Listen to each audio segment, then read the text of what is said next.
بسم اللہ الرحمن الرحیم الحمد للہ رب العالمین والصلاة والسلام علی سید الانبیاء والمرسلین سیدنا و مولانا محمد وعلی آلہ واصحابہ اجمعین اما بعد فعن ابی ہریرہ رضی اللہ تعالی عنہ قال قال رسول اللہ صلی اللہ علیہ وسلم ان اللہ تجاوز عن امتی ما وسوست به صدرها ما لم تعمل به او تتکلم متفق علیہ وعنہ قال جاء ناس من اصحاب رسول اللہ صلی اللہ علیہ وسلم الى النبی صلی اللہ علیہ وسلم فسألوه انا نجد في انفسنا ما يتعاظم احدنا ان يتكلم به قال اوقد وجدتموه قالوا نعم قال ذاك صريح الإيمان رواه مسلم او كما قال رسول اللہ صلی اللہ علیہ وسلم۔ محترم بزرگوں، عزیزوں اور بھائیوں، آج کی مجلس میں کچھ مختصر گفتگو وسوسے سے متعلق کرنا چاہتا ہوں۔ حالانکہ اس سے پہلے کئی بار وسوسے کے بارے میں گفتگو ہو چکی ہے، بلکہ بالکل ابتدائی دور میں جو حدیث کے اسباق ہوتے تھے، جن کو اسباق حدیث کے نام سے مرتب کر کے شائع بھی کیا گیا ہے، تو اسباق حدیث حصہ دوم میں ایک بیان مستقل اس موضوع پر موجود ہے۔ لیکن وسوسے کی بیماری بہت عام ہو رہی ہے، بہت سے لوگ اس میں مبتلا ہوتے ہیں، مرد اور عورتیں۔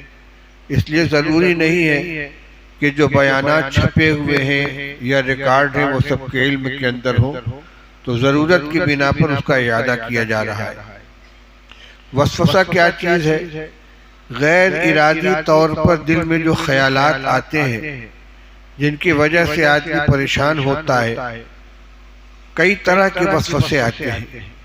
کبھی ایمان اور عقیدے کے بارے میں وسوسہ پیدا ہوتا ہے، جنت و جہنم کے وجود کے بارے میں شک پیدا ہوتا ہے کہ جنت کا وجود ہے کہ نہیں، جہنم کا وجود ہے کہ نہیں۔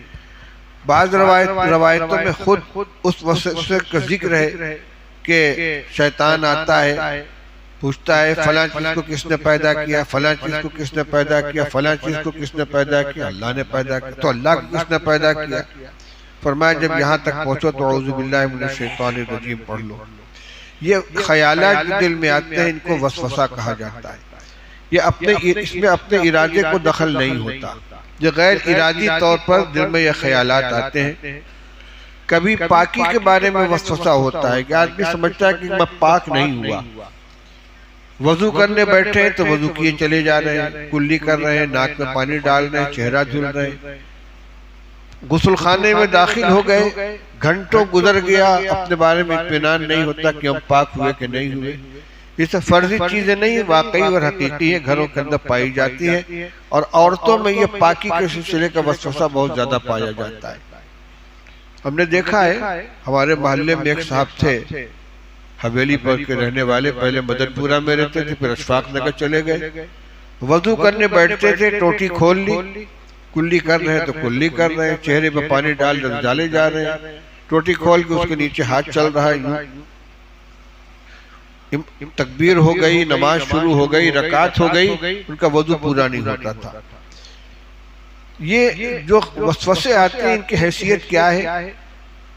بعض دفعہ اتنے غلط قسم کے خیالات آتے ہیں کہ آدمی ان کی وجہ سے پریشان ہو جاتا ہے۔ ایک روایت سنیے، بلکہ دو روایتیں جو میں نے ابھی پڑھی ہیں۔ ایک تو وسوسے کی حیثیت معلوم ہو جائے کہ شریعت میں اس کی کیا حیثیت ہے، دوسرے وسوسوں میں خیالات کیسے آتے ہیں۔ ابو ہریرہ رضی اللہ تعالیٰ عنہ فرماتے کہ رسول اللہ صلی اللہ علیہ وسلم نے ارشاد فرمایا کہ اللہ تعالیٰ نے میری امت کے سینوں میں جو وسوسے پیدا ہوتے ان کو معاف فرما دیا۔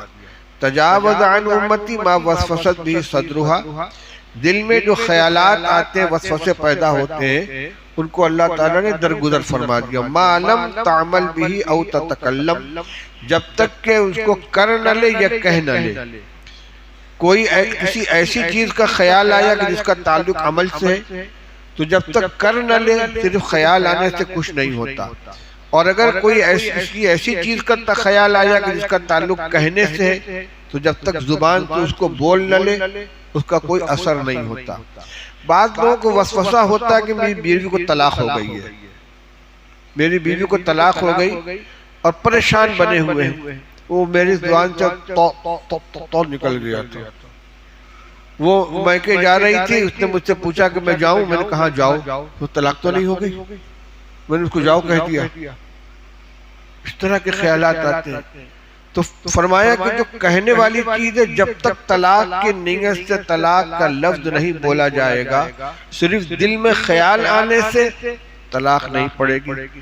اسی طریقے سے کسی کام کے بارے میں خیال آیا تو خیال آنے سے اس پر کوئی گرفت نہیں ہے، اس کا کوئی اثر نہیں جب تک کہ اس کو کر نہ لے۔ یہ روایت ترمذی شریف میں بھی ہے، بخاری مسلم کے اندر بھی ہے۔ کرنے والے کام کو جب تک عملاً کر نہ لے اور کہنے والی بات کو جب تک زبان سے کہہ نہ دے، صرف خیالات کے آنے سے اس کا کوئی اثر نہیں ہوتا۔ خیالات کا کتنے ہی خطرناک کیوں نہ ہو۔ ابو ہریرہ رضی اللہ عنہ کی دوسری روایت، جاء ناس من اصحاب رسول اللہ صلی اللہ علیہ وسلم الی النبی صلی اللہ علیہ وسلم، کہتے کہ رسول اللہ صلی اللہ علیہ وسلم کے کچھ صحابہ آپ کی خدمت میں حاضر ہوئے اور کچھ آپ سے پوچھا، فسألوہ، سوال کیا۔ کیا سوال تھا؟ انا نجد فی انفسنا ما یتعاظم احدنا ان یتکلم بھی، حضور ہم اپنے دل میں ایسے خیالات پاتے ہیں کہ ہم اس کو زبان سے کہہ نہیں سکتے، زبان سے اس کو نکال نہیں سکتے کہ ایسے ایسے خیالات آتے ہیں۔ آپ نے فرمایا اوقت وجدتم، واقعی ایسے خیالات آتے ہیں، ایسی بات پاتے ہو؟ قالوا نعم، کہاں یا رسول اللہ؟ فرمایا ذاک صریح الایمان، یہ تو صریح ایمان ہے۔ کہاں وہ یہ سمجھ رہے تھے کہ ہم ایمان سے خارج ہو گئے؟ آپ فرماتی ہیں صریح ایمان ہے۔ بات کیا ہے؟ فرض کر لیجئے یہ خیال دل میں آ رہا ہے کہ اللہ کا کوئی وجود نہیں، محض فرضی بات ہے، دل کے بہلانے کوئی غالب یہ خیال اچھا ہے، جنت جہنم کوئی چیز نہیں ہے، یہ خیال آیا۔ اس خیال کے آنے سے تم پریشان ہو گئے، الجھن پیدا ہوئی، گھبرا گئے۔ یہ گھبراہٹ اور یہ الجھن اس بات کی دلیل ہے کہ یہ تمہارا عقیدہ نہیں ہے۔ اگر تمہارا عقیدہ ہوتا تو تم اس سے مطمئن ہوتے۔ یہ جو الجھن ہو رہی ہے، پریشانی ہو رہی ہے، اس پریشانی کا یہ پریشانی اس بات کی دلیل ہے کہ تمہارا عقیدہ نہیں ہے، یہ کہیں اور سے مسلط کیا جا رہا ہے۔ اس لیے فرمایا کہ یہ پریشان ہونا اور اس بات کو اتنا اہم، اتنا عظیم سمجھنا کہ زبان سے بھی ادا نہیں کر سکتے، یہ صریح ایمان ہے۔ یہ کوئی اور نہیں کہہ رہا، خود رسول اللہ صلی اللہ علیہ وسلم فرما رہے ہیں، یہ صریح ایمان ہے۔ جس کی جو ملحد ہے، منکر خدا ہے، اس کے دل میں خدا کے انکار کا خیال آتا ہے تو اسے کوئی پریشانی نہیں ہوتی، لیکن جو موحد اللہ پر ایمان لانے والا ہے، جب اس کے دل میں ایسا خیال آتا ہے تو پریشان ہو جاتا ہے۔ اس کی میں ایک دوسری مثال دیتا ہوں۔ ایک صحیح تندرست آدمی ہے، شریف آدمی ہے، اس کا گزر ہو گیا کسی لاش کے پاس سے، پریشان ہو جائے گا، بدبو سے اس کا دماغ پھٹنے لگے گا۔ لیکن ایک وہ شخص ہے جس کا کام ہی لاش دھونا ہے، اس کا کام کیا ہے؟ مردار کے لاش دھونا، گندگی اٹھانا، اس کو اس سے کوئی پریشانی نہیں ہوتی۔ قصہ لکھا ہے کہ ایک شخص عطر فروشوں کے محلے سے گزر رہا تھا، بے ہوش ہو کے گر پڑا۔ لوگوں نے دیکھا یہ بے ہوش ہو گیا، سمجھا کہ مرگی کا دورہ پڑا ہے۔ تو مرگی کے جس کو دورہ پڑتا ہے اس کو چپل سنگھائی جاتی ہے یا اس کے گردن پر جوتا رکھا جاتا ہے۔ اب کوئی چپل سنگھا رہا ہے، کوئی جوتا سنگھا رہا ہے، کوئی گردن دبا رہا ہے، کوئی فرق نہیں پڑتا، اسی طرح بے ہوش پڑا ہوا ہے۔ تھوڑی دیر بعد ایک آدمی میلا کچیلا گندا کپڑا پہنے ہوئے آیا، مٹھی میں کوئی چیز لیے ہوئے، اس نے لا کر اس کے ناک کے قریب ایسے کیا اور جب جھرجھری لے کر اٹھ گیا، اس کا ہاتھ پکڑا اور لے کر چلنے لگا۔ انہوں نے کہا کیا، کون سی دوا ہے، کیا چیز ہے؟ اس نے بتلانا نہیں چاہا کہ بتاؤ تو آخر کیا چیز ہے؟ کہ بھئی یہ غلادت اٹھانے والا آدمی ہے، عطر کی بدبو سے اس کا دماغ پھٹ گیا، برداشت نہیں کر سکا، اس لیے بے ہوش ہو گیا۔ اور یہ تمہارے ہاتھ میں کیا کہ بلی کا پاخانہ ہے؟ اب سمجھ میں آیا؟ بلی کے پاخانے سے اس کو ہوش آ گیا اور عطر سے اس کا دماغ خراب ہو رہا تھا۔ تو جس چیز کا وہ عادی ہے اس کے خلاف جب کوئی چیز آئے گی تو پریشان ہوگا۔ اب اس کے برعکس سمجھ لیجئے کہ ایک شریف آدمی ہے، ایسی جگہ سے گزر رہا ہے جہاں مردار لاشیں پڑی ہوئی ہیں، تو اس کا دماغ پھٹے گا، پریشان ہو جائے گا۔ تو جن خیالات کے آنے سے آدمی پریشان ہو رہا ہے وہ اس کا عقیدہ ہو ہی نہیں سکتا، اس کا خیال نہیں ہے، اس کا پریشان ہونا اس بات کی دلیل ہے۔ اس لیے آج کیا فرمایا؟ ذاک صریح الایمان۔ اچھا، اسی مضمون کی ایک روایت اور پہلے ہی سنا دوں۔ عن ابن عباس رضی اللہ تعالیٰ عنہ ان النبی صلی اللہ علیہ وسلم جاءہ رجل فقال انی احدث نفسی بالشیء لأن اکون حممة احب الی من ان اتکلم به قال الحمدللہ الذی رد امرہ الى الوسوسة رواہ ابو داود۔ عبداللہ ابن عباس رضی اللہ عنہ فرماتے کہ نبی کریم صلی اللہ علیہ وسلم خدمت میں ایک آدمی آیا، کہنے لگے یا رسول اللہ میرے جی میں کچھ ایسی باتیں آتی ہیں کہ میں جل کر کوئلہ ہو جاؤں، یہ مجھے زیادہ پسند ہے بمقابلے اس کے کہ میں اس بات کو اپنی زبان سے نکالوں۔ ایسی خطرناک بات دل کے اندر آتی ہے، دماغ میں آتی ہے کہ جل کر کوئلہ ہو جانا گوارا ہے، لیکن اس کو میں اپنی زبان سے ادا نہیں کر سکتا۔ آج نے فرمایا الحمدللہ الذی رد امرہ الی الوسوسۃ، اللہ کا شکر ہے جس نے شیطان کو صرف خیالات ڈالنے تک ہی قابو دیا ہے۔ وہ اس امت کے لوگوں کو کفر پر آمادہ نہیں کر سکتا، خدا کا انکار اس کے دل انکار پر آمادہ نہیں کر سکتا، بت پرستی پر آمادہ نہیں کر سکتا، زیادہ سے زیادہ اتنا کر سکتا ہے کہ دل میں وسوسے ڈالے، اور یہ کوئی نقصان کی چیز نہیں۔ اس پر آپ نے اللہ کا شکر ادا کیا۔ لہذا کسی کو وسوسہ آتا ہو، خیالات آتے ہو، پاکی کے بارے میں وسوسہ ہو، طلاق کا وسوسہ ہو، یا اور کوئی جو ہو جائے، اس کا صرف اور صرف ایک علاج ہے۔ تمام لوگ اس پر متفق ہیں کہ ان خیالات سے پریشان ہونا چھوڑ دیں اور ان کو ہٹانے کی کوشش ہرگز نہ کرے، اس لیے کہ جب ہٹانے کی کوشش کرے گا تو اس سے مقابلہ آرائی ہوگی، اور جب مقابلہ آرائی ہوگی تو آدمی ہار جائے گا۔ اس لیے اس کو نظر انداز کرنا چاہیے۔ اس کی مثال ایسی ہے جیسے کوئی آدمی راستہ چل رہا ہے، پیچھے سے کتا بھوکنے لگا، تو اب کیا طریقہ ہے؟ اگر کھڑے ہو کر ڈنڈے سے اس کا مقابلہ کریں گے، ڈھیلا ماریں گے، دھتکاریں گے، تو اور حملہ کرے گا، وہ کاٹ لے گا، نوچ لے گا۔ ایک ہی طریقہ ہے کہ اپنی رفتار سے راستہ چلتے چلے جاؤ، کچھ دیر تک بھوکے گا اور چلا جائے گا۔ ایک اور مثال لے لیجئے، بعض دفعہ بچے چھیڑتے ہیں، پریشان کرتے ہیں۔ اب کوئی آدمی ہے ذرا سا دماغ کا کمزور ہے، وہ راستہ چل رہا ہے، اب پیچھے سے کوئی لڑکا آتا ہے، اس کا کپڑا پکڑ کھینچ لیتا ہے، کوئی اس کو ڈھیلا مار رہا ہے، کوئی اس کو گالی بک رہا ہے۔ اب اگر یہ رک کر ان بچوں سے الجھے گا تو 2 بچوں کے بجائے 10 آ جائیں گے، ایک کھلونا بن جائے گا۔ اس کا راستہ طریقہ کیا ہے؟ جس رفتار سے جا رہا ہے ان کی طرف مڑ کر نہ دیکھے، اپنا چلتا چلا جائے۔ وَإِذَا أَمُرُّ عَلَى اللَّئِيمِ يَسُبُّنِي فَمَضَيْتُ ثُمَّ قُلْتُ لَا يَعْنِينِي، مجھے نہیں کسی اور کو کہہ رہے ہوں گے۔ وہ کچھ دور تک آئیں گے، اس کے بعد چھوڑ کے چلے جائیں گے۔ تو جب آدمی وسوسہ سے پریشان ہونا چھوڑ دے گا، اس کو نظر انداز کر دے گا، تو شیطان کہے گا کہ یہاں تو کام نہیں چل رہا ہے، یہ میرا شکار نہیں بن رہا ہے، چھوڑو اس کو، اس کے حال پہ چھوڑ دے گا۔ وسوسے کو دفع کرنے کی کوشش کرنا، اس کا مقابلہ کرنا، یہی اس میں مبتلا ہونے کی کا گویا سبب ہے۔ اور نظر انداز کر دینا، اس سے پریشان نہ ہونا، بلکہ اپنے کام میں لگے رہنا۔ وہ کہتا ہے تمہاری نماز نہیں ہوئی کہ نہیں ہوئی، تمہیں کوئی پریشان نہیں ہونا چاہیے۔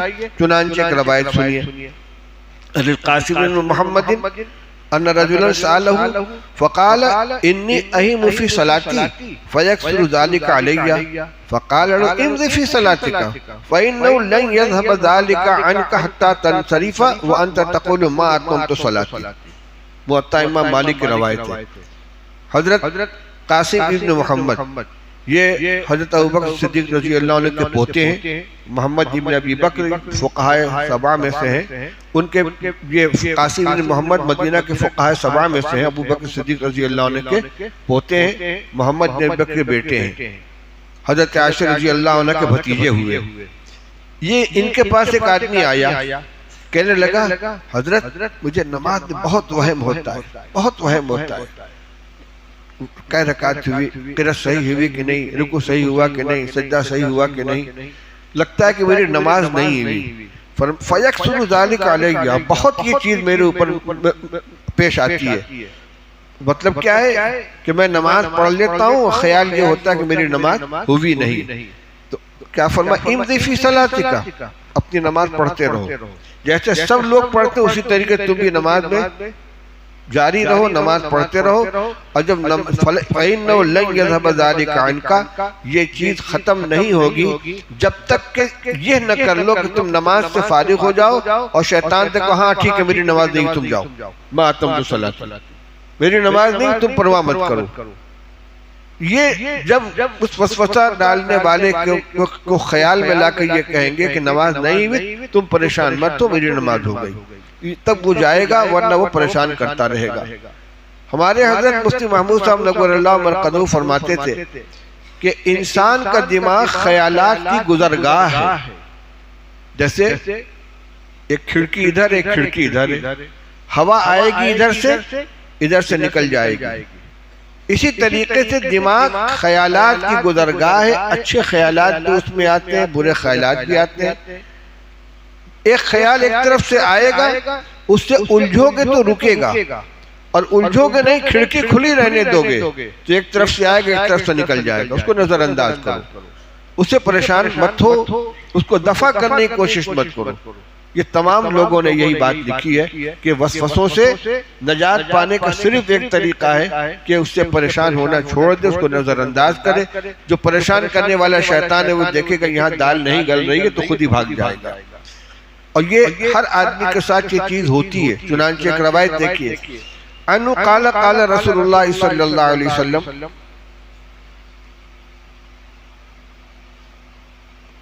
عن ابن مسعود رضی اللہ عنہ قال قال رسول اللہ صلی اللہ علیہ وسلم، ما منکم من احد الا وقد وکل به قرینہ من الجن وقرینہ من الملائکۃ. قالوا وإياك يا رسول الله، قال وإياي ولكن الله أعانني عليه فأسلم فلا يأمرني إلا بخير.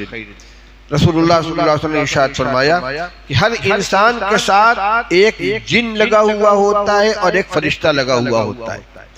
جن یعنی شیطان اس کے دل میں بری بری باتیں ڈالتا ہے، برائی پر آمادہ کرنے کی کوشش کرتا ہے، اور فرشتہ اس کے دل میں اچھی اچھی باتیں ڈالتا ہے، اچھائی پر آمادہ کرنے کی کوشش کرتا ہے. لوگوں نے کہا یا رسول اللہ سب کے ساتھ لگا رہتا ہے تو آپ کے ساتھ بھی لگا ہوا ہے، یعنی شیطان آپ کے ساتھ بھی لگا ہوا؟ فرمایا جی میرے ساتھ بھی لگا ہے، لیکن اللہ تعالیٰ نے اس کے مقابلے میں میری مدد فرمائی، پس وہ میرے تابع ہو گیا، مجھ کو وہ غلط کام پر آمادہ نہیں کر سکتا. جب اللہ کے رسول صلی اللہ علیہ وسلم فرماتے کہ میرے ساتھ بھی ہے، تو ہم اور آپ کون شمار کے اندر ہے؟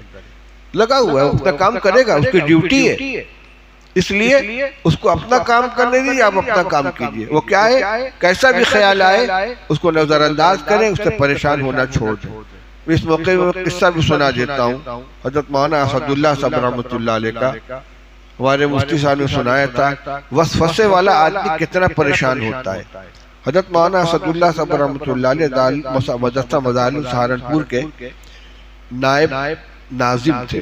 ناظم تو تھے مولانا عبداللطیف صاحب، اور نائب ناظم تھے مولانا اسد اللہ صاحب. اور مولانا عبداللطیف صاحب کے انتقال کے بعد مولانا اسد اللہ صاحب ہی ناظم رہے. تو بڑے اونچے عالم تھے، بہترین ادیب، اردو فارسی عربی کے شاعر، اور بڑے نفیس طبع. حضرت مولانا صدیق صاحب بانوی کے خاص استاد تھے وہ، اور ہمارے حضرت مفتی محمود صاحب نور اللہ مرقدہ کے بھی بہت خاص استاد تھے، اور حضرت سے بڑے بے تکلف تھے.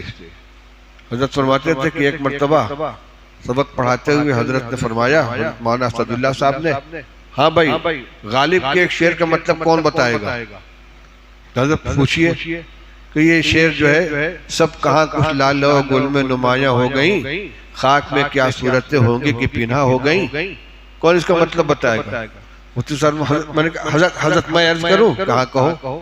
حضرت اس کا مطلب کیا ہے؟ سب کہاں، سب کہاں کچھ لال و گل میں نمایاں ہو گئیں، سب کہاں کچھ لال و گل میں نمایاں ہو گئی، خاک میں کیا صورتیں ہوں گی جو پنہا ہو گئی. فرمایا بالکل یہ مطلب، یہی مطلب ہے.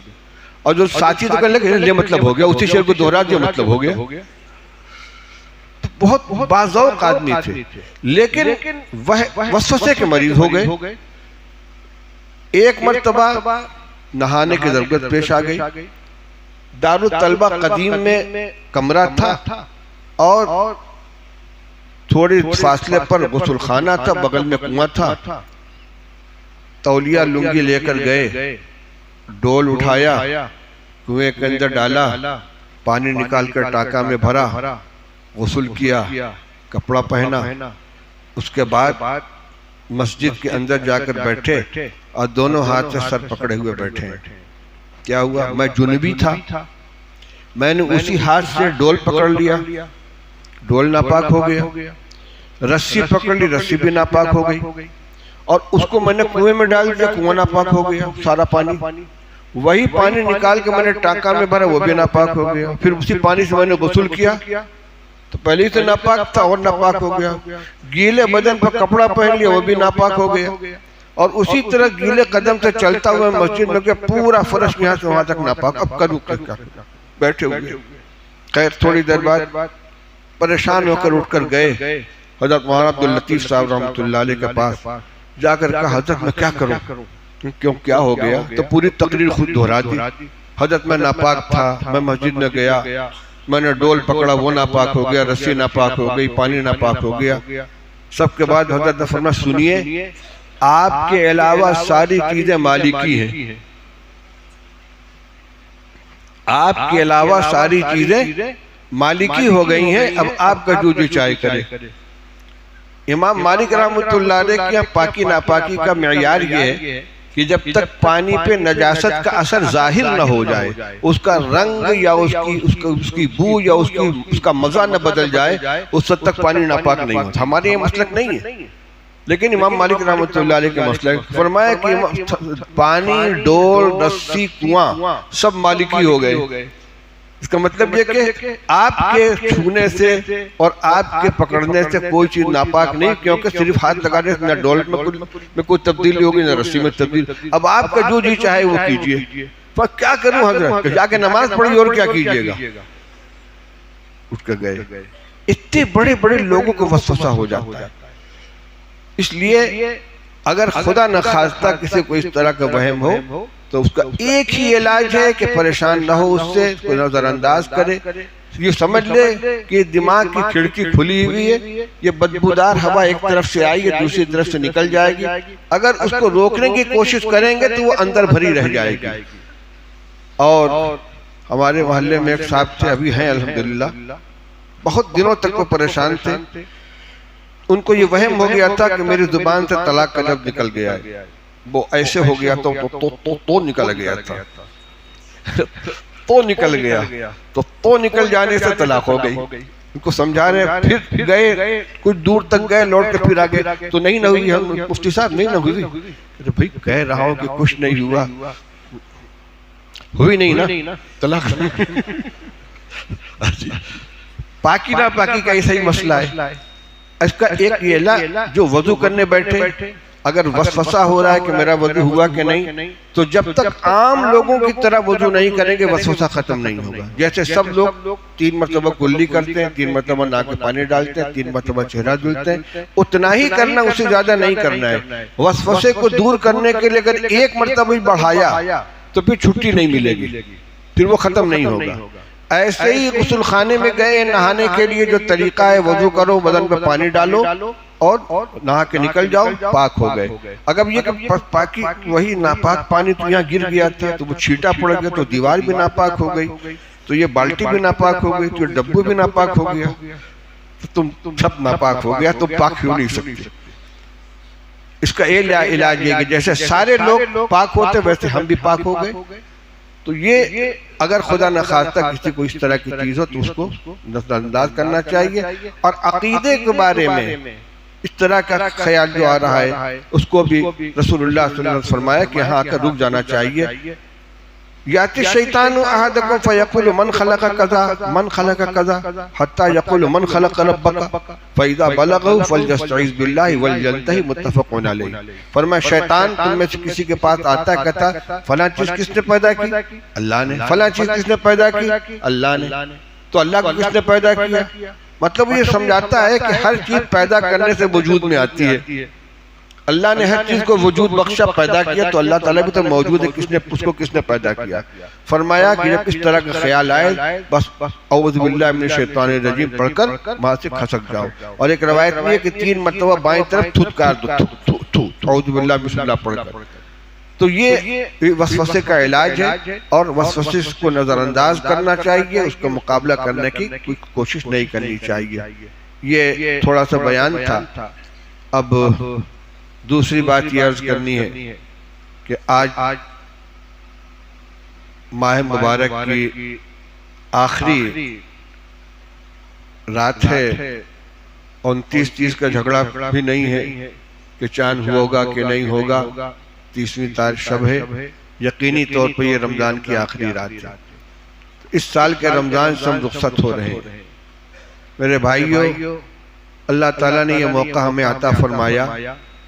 اللہ کی توفیق سے جس سے جتنا ہو سکا اس نے عمل کرنے کی کوشش کی. روزہ رکھا، تراویح پڑھی، تلاوت کی، دعائیں کی. اس موقع پر ہمیں 3 کام کرنا چاہیے.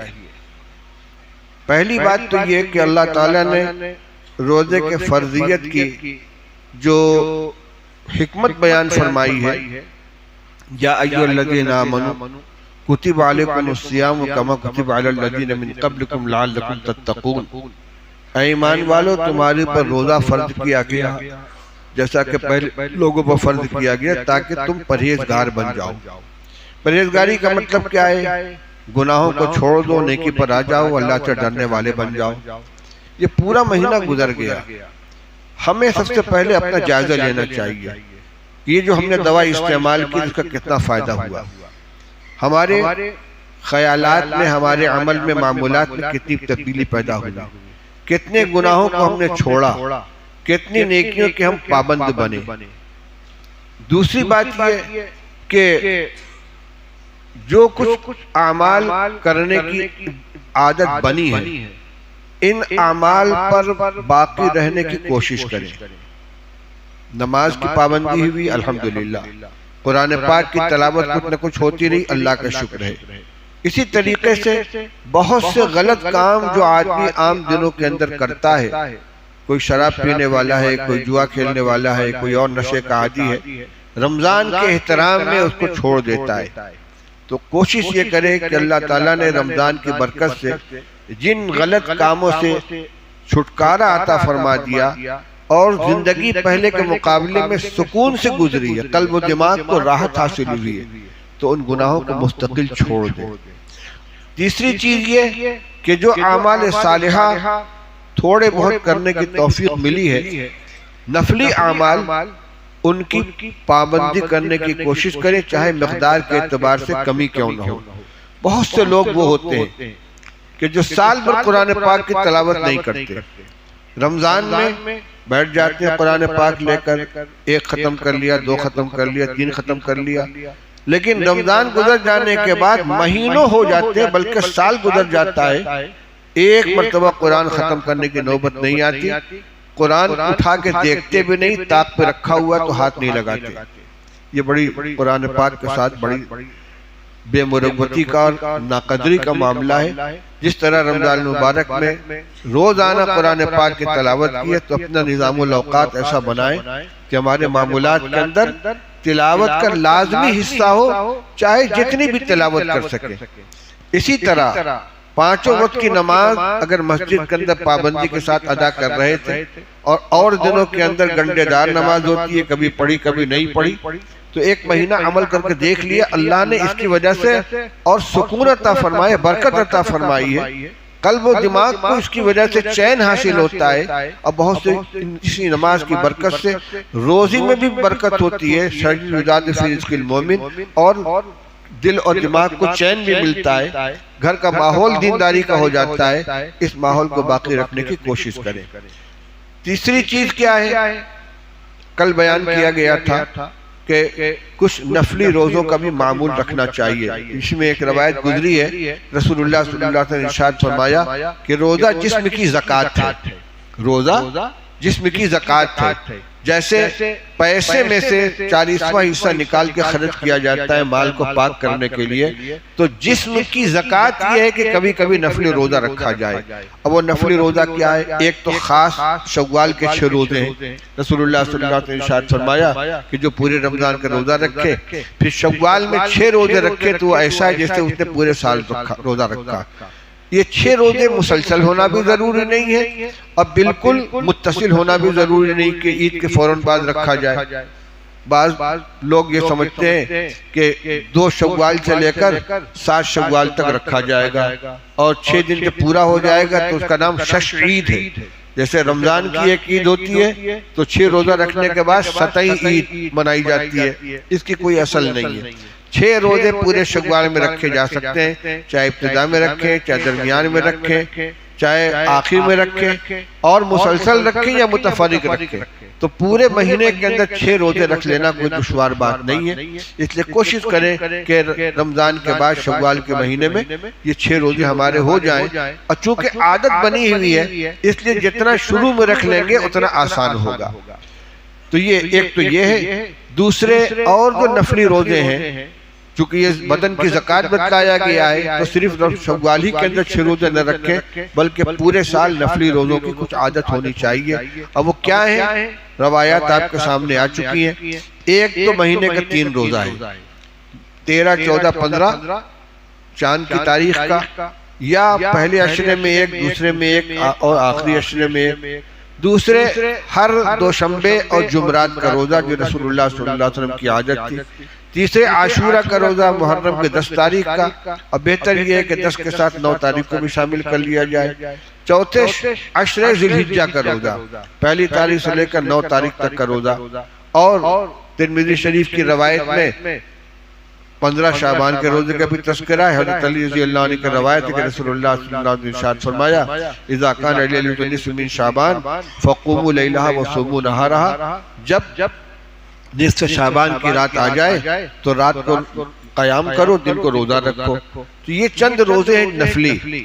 نفلی روزے رکھنے سے ایک بات وہ بھی یاد رکھ لیجئے جو کئی جمعہ یعنی کئی دن پہلے بات آئی تھی کہ اللہ جل شانہ نے ارشاد فرمایا کہ میں نے اپنے بندوں کے اوپر جو فرائض عائد کیے ہیں ان سے زیادہ محبوب کوئی چیز میرا قرب حاصل کرنے کے لیے میرے نزدیک نہیں ہے۔ ما تقرب الی عبدی بشیء احب الی مما افترضت علیہ، میرا قرب حاصل کرنے کے لیے میری طرف سے عائد کیے ہوئے جو فرائض ہیں وہ سب سے زیادہ محبوب ہیں۔ پھر فرمایا کہ فرائض کے ذریعے بندہ قرب حاصل کرتا ہے، پھر نفلی اعمال کے ذریعے اللہ تعالیٰ کے قرب میں اضافہ ہوتا رہتا ہے، اضافہ ہوتا ہے حتی احببتہ، یہاں تک کہ میں بندے کو اپنا محبوب بنا لیتا ہوں۔ اور جب محبوب بنا لیتا ہوں تو میں اس کا کان بن جاتا ہوں جس سے وہ سنتا ہے، اس کی آنکھ بن جاتا ہوں جس سے وہ دیکھتا ہے، اس کا ہاتھ بن جاتا ہوں جس سے وہ پکڑتا ہے، اس کا پیر بن جاتا ہوں جس سے وہ چلتا ہے۔ وہ مجھ سے اگر کوئی چیز مانگے تو میں اس کو ضرور دوں گا، کسی چیز سے پناہ چاہے تو میں ضرور اس کو پناہ عطا کروں گا۔ یہ ہر نفلی عمل کے اندر ہے۔ جیسے فرض نماز کے ساتھ نفل نماز سے یہ نفع حاصل ہوگا، اسی طریقے سے فرض روزوں کے ساتھ نفلی روزوں سے بھی یہ نفع حاصل ہوگا، فرض زکوٰۃ کے ساتھ نفلی صدقات خیرات سے بھی یہ نفع حاصل ہوگا۔ اسی طرح اگر اللہ توفیق عطا فرمائے تو حج کا فریضہ ادا کرنے کے بعد نفلی حج سے بھی یہ فریضہ ادا یہ نفع حاصل ہوگا۔ کتنی بڑی دولت ہے۔ اللہ تعالیٰ فرماتے ہیں کہ اس کے ذریعے میں بندے کو اپنا محبوب بنا لیتا ہوں، پھر اس کے اعضاء و جوارح سے وہی اعمال صادر ہوتے ہیں جو میرے نزدیک پسندیدہ ہوتے ہیں۔ اس کی آنکھ وہی دیکھتی جو میں چاہتا ہوں، اس کا کان وہی سنتا جو میں چاہتا ہوں، اس کا ہاتھ وہی کام کرتا جو میں چاہتا ہوں، اس کے قدم اسی منزل کی طرف اٹھتے ہیں جو مجھے پسند ہوتے ہیں۔ لہٰذا رمضان کے گزرنے کے بعد ہمیں نفلی روزوں کا بھی کچھ معمول بنا لینا چاہیے۔ اور آخری بات یہ ہے کہ سحری کے وقت اٹھ کر 2 رکعت 4 رکعت تہجد پڑھنے کا عام مزاج ہوتا ہے دیندار لوگوں کے اندر، اور خود بخود آنکھ کھلتی ہے۔ رمضان کے شروع میں تو اٹھنے کے لیے کچھ محنت بھی کرنی پڑتی ہے، الارم لگائیے، جگانے کا انتظام کیجئے، لیکن یہ مزاج ہے انسان کا کہ جس چیز کو مسلسل کیا جائے وہ اس کے مزاج کا جز بن جاتا ہے۔ اب آخر شب میں آنکھ کھلنا ایک عادت بن گئی ہے، 3 ساڑھے 3 بجے آنکھ از خود کھل جاتی ہے۔ تو اس عادت سے فائدہ اٹھانا چاہیے کہ اٹھ کر وضو کر کے 2 رکعت 4 رکعت ادا کر لیں۔ وہ روایت آپ نے سنی ہے کہ شیطان انسان کی گدی پہ پھونک مارتا ہے، 3 گانٹ لگاتا ہے اور کہتا ہے نم علیک لیل طویل، سو جا بڑی لمبی رات۔ 3 پھونک مارتا ہے، 3 گرہ لگاتا ہے۔ اگر بندہ اٹھ گیا اور بیٹھ گیا تو 1 گرہ کھل جاتی ہے، پھر اگر وضو کر لیا تو 1 گرہ اور کھل جاتی ہے، اور اگر نماز پڑھ لی تو 1 گرہ اور کھل جاتی ہے، اور آدمی چست چالاک نشیط بن کر صبح کرتا ہے۔ اور اگر پڑا سوتا رہا تو اس سے کیا ہوتا ہے؟ کسلان، سست۔ اصل تو اس کا تعلق فرض نماز سے ہے کہ سویا رہ گیا، فرض نماز ادا نہیں کی تو پورا دن نحوست کے ساتھ گزرے گا۔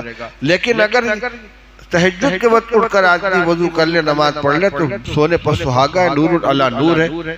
اس لیے تہجد کے وقت آنکھ کھل جائے اگر تو اس کو ہاتھ میں لے لینا چاہیے، اس کو اختیار کر لینا چاہیے، اٹھ کر 2 رکعت 4 رکعت نماز پڑھ لینی چاہیے۔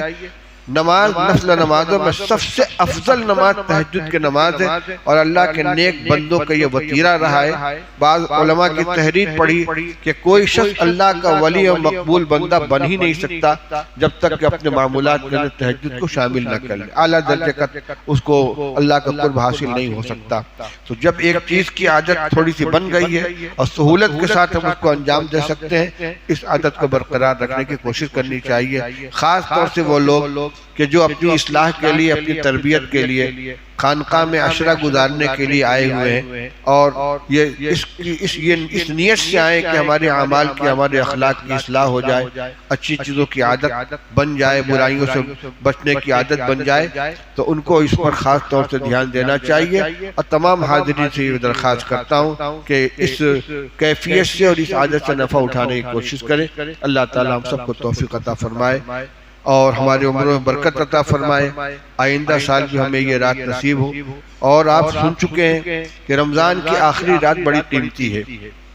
اللہ تعالی رمضان المبارک کی ہر رات میں جتنے بندوں کی مغفرت فرماتے ہیں، جتنے لوگوں کی جہنم سے خلاصی کا فیصلہ فرماتے ہیں، سب کے مجموعے کے بقدر تنہائی اس ایک رات کے اندر مغفرت فرمائی جاتی ہے۔ ایک رات میں پورے رمضان المبارک میں جتنے لوگوں کی مغفرت ہوئی ہے، اس آخری رات میں اس مجموعے کے مطابق مغفرت ہوتی ہے۔ اور جب مزدور اپنا کام کر لیتا ہے تو اس کو اجرت دی جاتی ہے۔ رسول اللہ صلی اللہ علیہ وسلم کے الفاظ ہیں، جب مہینہ ختم ہو رہا ہے اس وقت ہم مانگے اللہ تعالیٰ سے کہ اللہ یقیناً ہمیں اپنے اعمال کے قصور کا اعتراف ہے، نہ ہم روزے کا حق ادا کر سکے، نہ تراویح کا حق ادا کر سکے، نہ تلاوت کا حق ادا کر سکے، نہ آداب کی رعایت کر سکے، لیکن ٹوٹا پھوٹا جو کچھ ہو سکا تیری توفیق سے ہم نے کر لیا ہے۔ اور کریم آقا جب نیکوکاروں کو اور محنت کرنے والوں کو نوازتا ہے تو ناکاروں کو بھی دے دیتا ہے، اس لیے ہمیں محروم نہ فرمائے۔ اس وقت بھی دعا کریں، رات کے آخری حصے میں بڑھ کر دعا کریں اور رات کو وصول کرنے کی کوشش کریں۔ اللہ تعالیٰ توفیق عطا فرمائے۔ یہ کسی نے پرچی دی ہے، مئو کے علاقے سے اطلاع ملی ہے کہ وہاں بعض جگہوں پر غیر مقلدین پیسہ دے کر لوگوں کو اپنی طرف دعوت دے رہے ہیں۔ معلوم نہیں مجھے، لیکن پرچی تو آئی ہے۔ بھائی ایمان اور دین فروخت کرنے کی چیز نہیں ہے کہ پیسہ لے کر آدمی اپنا مسلک تبدیل کر دے، اپنے عقیدے کو تبدیل کر دے۔ اگر دیانتداری کے ساتھ آپ نے ایک مسلک اختیار کیا ہے، آپ کے خاندان کے لوگ، آپ کے بزرگ اس کے اوپر قائم ہیں، پھر آپ یہ دیکھیے کہ آپ کے علاقے میں حضرت مولانا حبیب الرحمن صاحب اعظمی نور اللہ مرقدہ، حضرت مولانا عبداللطیف صاحب اعظمی نور اللہ مرقدہ، جو علم کے سمندر اور پہاڑ تھے، بصیرت کے ساتھ انہوں نے پوری زندگی مضبوطی کے ساتھ مسلک احناف کے اوپر علماء دیوبند کے پیروی کے اندر زندگی گزاری ہے اور مدرسے قائم کیے، اس کی تعلیم کی ہے۔ آپ ان کے راستے کو چھوڑ کر چند ٹکوں کی خاطر اپنے مسلک کو تبدیل کر کے مادر پدر آزاد ہو جائیں گے، اپنی عاقبت تباہ کریں گے، اپنے ایمان سے اور جو یقین اور جو پختگی اپنے عقیدے کے اوپر وہ ختم ہو جائے گی۔ اس لیے کہ جب گردن سے قلادہ نکل جائے گا تو پھر چھٹیرے سانڈ بن جائیں گے، کہیں بھی منہ ماریں گے اور کوئی روکنے والا نہیں ہوگا۔ بس اللہ تعالیٰ اس توفیق عطا فرمائے، اس غلط کام سے اپنے آپ کو بچائیں۔ بچوں کی صحت کے لیے خصوص دعا فرما لیں. چلو بے دعا کر لو. اللہم صلی علی سیدنا مولانا محمد و آلہ و صحبہ وبارک وسلم. ربنا آتنا فی الدنیا حسنۃ وفی الآخرۃ حسنۃ وقنا عذاب النار. ربنا لا تجعلنا فتنة للقوم الظالمين ونجنا برحمتك من القوم الكافرين. ربنا أعنا على ذكرك وشكرك وحسن عبادتك. ربنا تقبل منا إنك أنت السميع العليم. ربنا تقبل منا إنك أنت السميع العليم. ربنا تقبل منا إنك أنت السميع العليم وأرنا مناسكنا وتب علينا إنك أنت التواب الرحيم. يا حي يا قيوم برحمتك نستغيث أصلح لنا شأننا كله ولا تكلنا إلى أنفسنا طرفة عين. ربنا اغفر لنا ولإخواننا الذين سبقونا بالإيمان ولا تجعل في قلوبنا غلا للذين آمنوا ربنا إنك رؤوف رحيم. اللهم اغفر لنا وللمؤمنين والمؤمنات والمسلمين والمسلمات الأحياء منهم والأموات إنك سميع قريب مجيب الدعوات. اللهم اغفر لنا ولوالدينا ولأولادنا ولأزواجنا ولإخواننا ولأخواتنا ولمن له علينا حق ولمن أحسن إلينا ولمشايخنا ولأساتذتنا ولجميع المؤمنين والمؤمنات والمسلمين والمسلمات الأحياء منهم والأموات إنك سميع قريب مجيب الدعوات. يا حي يا قيوم برحمتك نستغيث أصلح لنا شأننا كله ولا تكلنا إلى أنفسنا طرفة عين. اللهم اجعل سريرتنا خيرا من علانيتنا واجعل علانيتنا صالحة. اللهم أصلح لنا ديننا الذي هو عصمة أمرنا وأصلح لنا دنيانا التي فيها معاشنا وأصلح لنا آخرة التي فيها معادنا. اللهم اقسم لنا من خشيتك ما تحول به بيننا وبين معاصيك ومن طاعتك ما تبلغنا به جنتك ومن اليقين ما تهون به علينا مصائب الدنيا ومتعنا بأسماعنا وأبصارنا وقوتنا ما أحييتنا واجعل الوارث منا واجعل ثارنا على من ظلمنا وانصرنا على من عادانا ولا تجعل مصيبتنا في ديننا ولا تسلط علينا من لا يخافك فينا ولا يرحمنا ولا تجعل الدنيا أكبر همنا ولا مبلغ علمنا ولا غاية رغبتنا. اے اللہ ہم سب کے گناہوں کو معاف فرما دے. اے اللہ ہماری تمام سیئات سے درگزر فرما دے. اے اللہ یہ ماہ مبارک ہم سے رخصت ہونے والا ہے. اے اللہ تیرا یہ مہمان ہمارے درمیان رہا, ہم نے اس کا کوئی اکرام نہیں کیا, اس کی کوئی قدر نہیں کی. اے اللہ ہماری غفلت کو معاف فرما دے. اے اللہ پھر بھی تیری توفیق سے جو ٹوٹے پھوٹے اعمال ہو سکے ہیں اے اللہ اپنے فضل سے انہیں قبول فرما لے. روزوں کو بھی قبول فرما لے, تراویح کو بھی قبول فرما لے, تلاوت کو بھی قبول فرما لے, جو اور دیگر نفلی اعمال ہیں ان کو بھی قبول فرما لے. ان کو تطہیر کا ذریعہ بنا, ہمارے اندر تقوی کی صفت پیدا ہونے کا ذریعہ بنا, اپنا سچا تعلق نصیب فرما. اے اللہ ماہ مبارک کی برکت سے ہمارے دلوں میں جو کچھ خشیت پیدا ہوئی ہے اے اللہ اس کو دائم و قائم بنا دے. گناہوں سے نفرت عطا فرما دے, نیکیوں کی رغبت عطا فرما. اے اللہ ہمیشہ ہمیں نماز کی پابندی کرنے کی توفیق عطا فرما, قرآن پاک کی تلاوت کرنے کی توفیق عطا فرما. اے اللہ ہمارے گھروں کے ماحول کو بھی دینداری والا ماحول بنا دے, ہماری عورتوں بچوں کو بھی دیندار بنا دے, نمازوں کا پابند بنا دے, تلاوت کرنے والا بنا دے. اے اللہ فواحش و منکرات, برہنگی اور موبائل کے غلط استعمال کا جو شر پھیلا ہوا ہے اے اللہ اس سے ہم سب کو نجات عطا فرما. ان کو چھوڑنے کی ہمت نصیب فرما, ان سے بچنے کی ہمت نصیب فرما. اے اللہ حوصلہ نصیب فرما. اے اللہ برکت والی حلال روزی عطا فرما. اے اللہ جو لوگ رزق کی تنگی کا شکار ہیں اے اللہ ان کو برکت والی حلال روزی عطا فرما. جو بیمار ہیں ان کو شفا عطا فرما, جو پریشان ہیں کسی بھی پریشانی مبتلا ان کو نجات عطا فرما. اے اللہ جو مقدمات میں گھرے ہوئے ہیں اے اللہ مقدمات سے عافیت کے ساتھ خلاصی نصیب فرما. ہمارے جو بھائی قید و بند کے اندر ہیں, سزائیں بھگت رہے ہیں یا انتظار کر رہے ہیں مقدمات کا, اے اللہ ان سب کو عافیت کے ساتھ مکمل خلاصی نصیب فرما, مکمل نجات عطا فرما. اے اللہ مسلمانوں کے خلاف جو سازشیں ہو رہی ہیں اللہ ان کو ناکام فرما دے. اے اللہ جو مشورے ہو رہے ہیں ان کو ناکام فرما دے. اے اللہ اس ملک کے اندر مسلمانوں کی جان مال عزت آبرو پر جو آفت آئی ہوئی اللہ ان کو اے اللہ ان کی اصلاح فرما دے. اے اللہ یقیناً یہ ہمارے ایمان کی کمزوری کا نتیجہ ہے, ہماری بدعمالیوں کا نتیجہ ہے, لیکن اے اللہ تیرے حبیب صلی اللہ علیہ وسلم کی مرحوم امت ہے، اے اللہ اس کی دستگیری فرما دے، اے اللہ اس کے سر پہ ہاتھ رکھ دے، اے اللہ رحمت کا سایہ ڈال دے، ہمارے جرموں کی سزا نہ عطا فرما، اے اللہ ہمیں خوف ہے، ہمیں اندیشہ ہے کہ ہمارے نسلوں کا کیا ہوگا، اے اللہ ہمارے نسلوں کے ایمان کی حفاظت فرما، اے اللہ ان کے عقیدہ کی حفاظت فرما، اے اللہ علم نافع عطا فرما، عمل صالح کی توفیق عطا فرما، اے اللہ اپنا خوف اور اپنا تقوی نصیب فرما، اپنی معرفت عطا فرما، اے اللہ ہماری نمازوں میں استحضار نصیب فرما، اے اللہ قرآن پاک کی تلاوت کی لذت نصیب فرما، ذکر کا اور تسبیح کی لذت نصیب فرما، اے اللہ اخلاص کے ساتھ کام کرنے کی توفیق عطا فرما، اے اللہ ہماری تجارتوں میں ہمارے کاروبار میں جو غلط چیزیں داخل ہو گئی اللہ ان کو مٹانے کی، ان سے بچنے کی ہمیں توفیق نصیب فرما، اے اللہ ہمارے جو بزرگ دنیا سے جا چکے ہیں ان کی مغفرت فرما،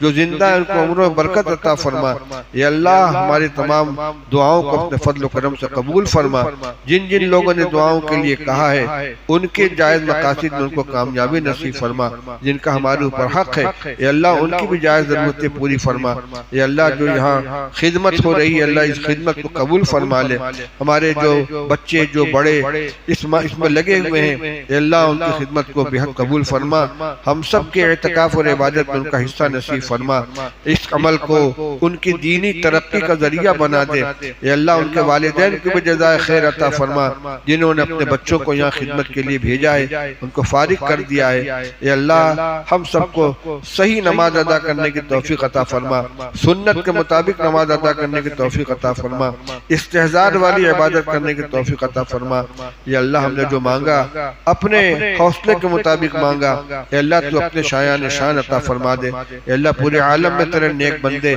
تجھ سے خیر کی جتنی دعائیں مانگ رہے ہیں یا مانگ چکے ہیں اے اللہ ان سب کے اندر ہمارا حصہ مقدر فرما، جن شرور سے پناہ چاہتے ہیں ان سے ہمیں بھی پناہ عطا فرما، اے اللہ یہاں کی اجتماع کو خیر و عافیت کے ساتھ مکمل فرما، جو لوگ اپنے گھروں کو چھوڑ کر بال بچوں کو چھوڑ کر یہاں پڑے ہوئے ہیں اللہ عافیت کے ساتھ ان کو اپنے گھر پہنچا دے، اپنے اہل و عیال سے ملا دے، ان کے یہاں کے قیام کو پورے گھر میں خیر و برکت آنے کا ذریعہ بنا، سب کی تربیت کا ذریعہ بنا، سب کے اندر نیکی آنے کا ذریعہ بنا، اے اللہ ہمارے اداروں کی حفاظت فرما، دارالعلوم دیوبند کی حفاظت فرما، مظاہر سہارنپور کی حفاظت فرما، مدرسہ شاہی کی حفاظت فرما، جامعہ اسلامیہ کی حفاظت فرما، تمام دینی مدارس و مکاتب کی حفاظت فرما، اے اللہ جو مطالبے ہو رہے ہیں تفتیش ہو رہی ہے جانچ ہو رہی ہے اللہ اس کے شر سے حفاظت فرما، اللہ کام کرنے والوں میں اخلاص پیدا فرما، اللہ دلوں کے اندر جوڑ پیدا فرما، منتظمین اساتذہ طلبہ سب کو خیر کے لائن پر چلنے کی توفیق عطا فرما، ربنا آتنا فی الدنیا حسنۃ وفی الآخرۃ حسنۃ وقنا عذاب النار، وصلی اللہ علی النبی الکریم برحمتک یا ارحم الراحمین۔